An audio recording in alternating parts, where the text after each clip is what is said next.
Welcome to Suman TV. నేను మీ నవీన్. ప్రస్తుతం నేను ట్రీట్మెంట్ రేంజ్ హాస్పిటల్లో ఉన్నాను. మనతో ఉన్నారు ప్రముఖ సెక్షియాలజిస్ట్ అదేవిధంగా సైకియాట్రిస్ట్ డాక్టర్ సునీల్ కుమార్ రెడ్డి గారు. హాయ్ సార్, నమస్తే అండి. నమస్తే సార్, హార్ట్ అటాక్ వచ్చిన వాళ్ళలో వయాగ్రా లాంటివి అంటే సెల్లినోఫిల్ లాంటివి వాడితే ఇంకా వాళ్ళకి హెల్త్కి మంచిది కాదు అని అంటుంటారు. మరి అట్లాంటి వాళ్ళకి అంటే ఫీలింగ్స్ ఏమో ఉంటాయి. సో టాబ్లెట్స్ వరకు అంగం అనేది స్తంభించదు. అట్లాంటి వాళ్ళు టాబ్లెట్స్కి వెళ్తామంటారు. సో సెకండరీ వే ఏముంది సార్ వాళ్ళకి? అట్లాంటి వాళ్ళకి బేసికలీ హార్ట్ అటాక్స్ ఈ రోజుల్లో చాలా కామన్ అయిపోతుంటాయి, యంగ్ పిల్లల్లో కూడా వస్తున్నాయి. బట్ మీరు అన్నట్టు 50-60 ఏజ్ తర్వాత ఈవెన్ స్టెంట్స్ కూడా వాడుతున్నారు కదా. సో ఇది హార్ట్ అటాక్ కామన్ ఉన్న వాళ్ళలో కోరికలు ఉండి అంగస్తంభన లేక చాలా ఇబ్బంది పడుతుంటారు. అంటే వాళ్ళు ఈవెన్ హాస్పిటలైజ్ అయిన తర్వాత కూడా కొన్ని రోజులు హాస్పిటల్లో ఉండి సెక్షువల్ యాక్టివిటీ లేక మళ్ళీ ఇంటికి వచ్చి ఆ సెక్షువల్ కోరికలు ఉన్నా కానీ అంగస్తంభన ప్రాబ్లంతో ఇబ్బంది పడుతుంది. వాళ్ళకి డైరెక్ట్ మీరు అన్నట్టు వయాగ్రాలు పెట్టడం కన్నా మళ్ళీ కాంప్లికేషన్స్, ఈవెన్ వయాగ్రా ఏం చేస్తుంది, హార్ట్ బీపీని తగ్గించేసి హార్ట్ని ఇంకా ఇబ్బంది పడుతుంది కదా. అలా కాకుండా వయాగ్రా కాకుండా మన దగ్గర షాక్ వేవ్ థెరపీ అంటే అంగానికి డైరెక్ట్ మసాజింగ్ టెక్నిక్ లాంటి థెరపీస్ ఉన్నాయి. వీటితో అంగంకి స్టిమ్యులేట్ చేసి ఎరెక్టైల్ డిస్ఫంక్షన్ ని మనం కరెక్ట్ చేయొచ్చు. అంటే మామూలు ఈ టాబ్లెట్ చేసే పని దాని రీప్లేస్ లాగా అనుకోవచ్చా? దీన్ని ఎట్లా అనుకోవచ్చు? అంటే అదేమో మెడిసిన్ సార్, మెడిసిన్ బాడీలోకి వెళ్తుంది కాబట్టి అక్కడ బ్లడ్ ఫ్లో అనేది జరిగి అంగం స్తంభిస్తుంది. ఇది ఎట్లా మరి పనిచేస్తుంది అంటారు? సో ఇది క్లారిటీ ఏంటంటే ఈ డ్రగ్ ఏం చేస్తుంది, ఉన్న రక్తనాళాన్ని సైజ్ పెంచుతుంది, అంటే డైలేట్ చేస్తుంది. సో వాసో డైలేటర్ కింద పనిచేస్తాయి ఇవి డ్రగ్స్. ఈ షాక్ వేవ్ ఏం చేస్తుందంటే ఉన్న రక్తనాళాన్ని పెంచుతుంది. సో నియోవాస్కులరైజేషన్ చేస్తుంది. సో దీనికి తేడా ఏంటంటే ఇది డ్రగ్ ఉన్నంత వరకు అంగం ఫ్లో అంటే సైజ్ కూడా ఇంక్రీజ్ అయినట్టు మనకు బ్లడ్ సప్లై పెరిగినట్టు అనిపిస్తుంది. బట్ ఇది యాక్చువల్గా ఏం చేస్తుందంటే న్యాచురల్గానే బ్లడ్ ఫ్లోని పెంచుతుంది. ఇది డిపెండెన్సీ కానీ సైడ్ ఎఫెక్ట్స్ కానీ కలుగు చేయొచ్చు. బట్ దీనివల్ల ఎటువంటి సైడ్ ఎఫెక్ట్స్ కానీ ఫ్యూచర్లో ఇబ్బందులు కానీ ఉండవు. ఒకసారి అయిపోయిందంటే బ్లడ్ సప్లై ఇంక్రీజ్ అయిందంటే ఆబ్వియస్గా అంగానికి బ్లడ్ సప్లై ఇంక్రీజ్. ఇది ఎన్ని రోజుల వరకు ఉంటుంది సార్? ఇప్పుడు డ్రగ్ తీసుకున్నాం అనుకోండి, దాని ఇంపాక్ట్ వచ్చేసి ఏదో మరుసటి రోజు వరకు ఉంటుంది అనుకోండి, 2 రోజుల వరకు ఉంటుంది. దీనికి ప్లీజ్. యాక్చువల్లీ డ్రగ్ ఏంటంటే usually 1 hour to 4 hours maximum, depends on medication క్వాలిటీని బట్టి అంతసేపే ఉంటుంది. తర్వాత మామూలు నార్మలైజ్ అయిపోతుంది. మరి ఇది సార్ ఈ షాక్ వేవ్ థెరపీ నేను అన్నట్టు ఈ రక్తనాళాలని ఇంక్రీజ్ చేయడం వల్ల బ్లడ్ ఫ్లో అనేది ఇంక్రీజ్ ఉంటుంది. మనకు డిజైన్ బట్టి కోరికని బట్టి అంగానికి రక్త ప్రసరణ ఇంక్రీజ్ అయినప్పుడల్లా బ్లడ్ ఫ్లో ఇంక్రీజ్ అవుతుంది. నార్మల్ గా ఎట్లా ఉంటుందో నార్మల్ పర్సన్ కి అదే విధంగా దీంట్లో ఇంప్రూవ్ అవుతుంది. ఇది ఏమన్నా అంటే ఏజ్ ఏమన్నా ఉంటుందా సార్? అంటే ఈ ఏజ్ వాళ్ళే చేయించుకోవాలి, ఏజ్ వాళ్ళు చేయించుకోకూడదు అనేది. సో ఏజ్ రెగ్యులారిటీస్ ఈ షాక్ వేవ్ థెరపీలో పెట్టలేదు. బట్ సెకండరీ క్యారెక్టర్స్ ఇంక్రీజ్ అయిన తర్వాత అంటే 18 to 20 years పైన ఇది ఇవ్వడం ద్వారా వాళ్ళకి ఉపయోగపడుతుంది. షాక్ వేవ్ ఆ పేరులోనే కొంచెం భయం కనపడతా ఉంది. షాక్ అనేది అంటే షాక్ ఇస్తారా అండి అక్కడ?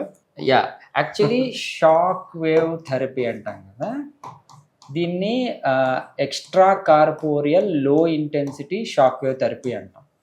షాక్ వేవ్ థెరపీ నాన్లో ఉంది కాబట్టి ఈ షాక్ అంటే నన్ను కూడా అడుగుతుంటారు, షాక్ అంటే ఏమన్నా ఎలక్ట్రిక్ షాక్ ఇస్తారా అని. ఇది ఎటువంటి ఎలక్ట్రిక్ షాక్ కాదండి. దీంట్లో ఏసీ కరెంటు, డీసీ కరెంటు అంగానికి డైరెక్ట్గా ఇవ్వటం కాదు.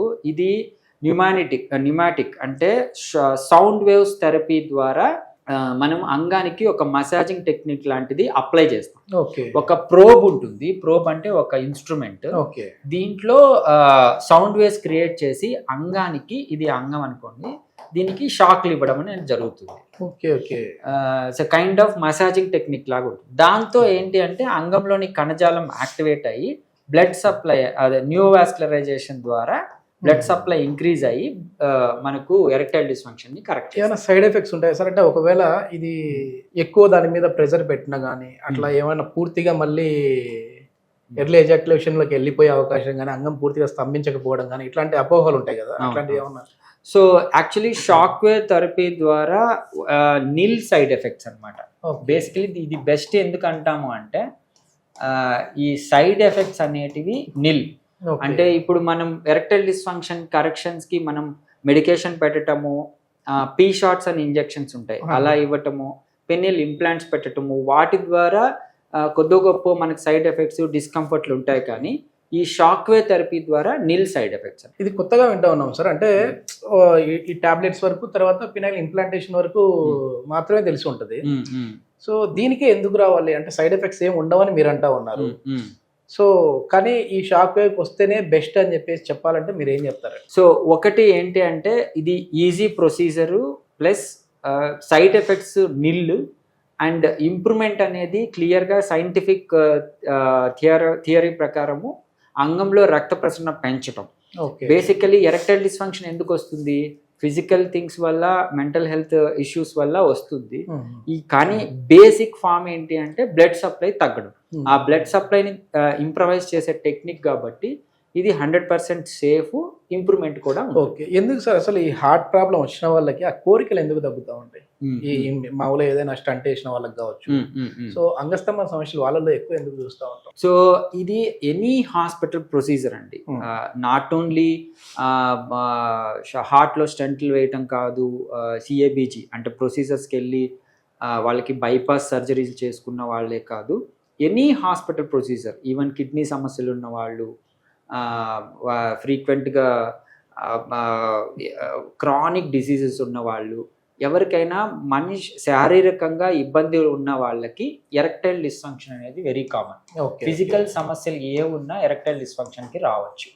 కానీ మోస్ట్ కామన్గా ఈ హార్ట్ డిసీజెస్ ఉన్న వాళ్ళకి ఏంటంటే డిప్రెషన్కి లోన్ అవ్వటము, ప్రొసీజర్స్ ఎక్కువ చేసుకొని ఈ సెక్షువల్ యాక్ట్కి, శృంగారానికి దూరంగా ఉండడం వల్ల కామన్గా వాళ్ళకి ఎరెక్టైల్ డిస్ఫంక్షన్. ఒక అపోహ కూడా ఉంది కదా సార్, అంటే ఒకసారి హార్ట్ అటాక్ వచ్చిన వాళ్ళు శృంగారంలో అంటే ఇట్లాంటి థెరపీస్ ఏం కాకుండా నార్మల్గా కూడా శృంగారంలో పాల్గొంటే మళ్ళీ వాళ్ళకి హార్ట్ అటాక్ వచ్చే అవకాశాలు ఉంటాయి అని చెప్పేసి ఒక అపోహ ఉంది. అది నిజమా కాదండి? ఎస్, మీరు అన్నట్టు నేను ఒకసారి స్టంట్ వేయించుకున్నాను, నేను సెక్స్కు పనికి రానేమో అని కూడా నా దగ్గరికి వచ్చిన వాళ్ళు ఉన్నారు.